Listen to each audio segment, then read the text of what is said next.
crois toujours que je suis DB Cooper. Je ne le crois pas. J'en suis sûr. Vous avez pris 60 ans pour avoir tué quelqu'un lors d'un accident de la route.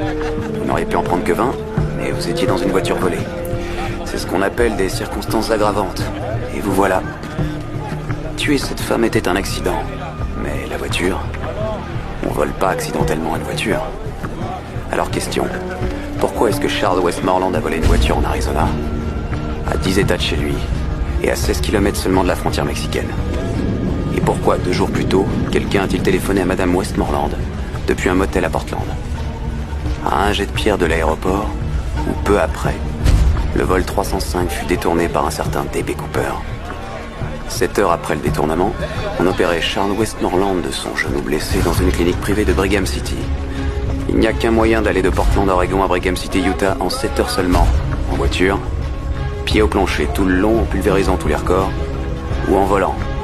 D'après le rapport, DB Cooper a sauté du 727 une petite heure après le décollage.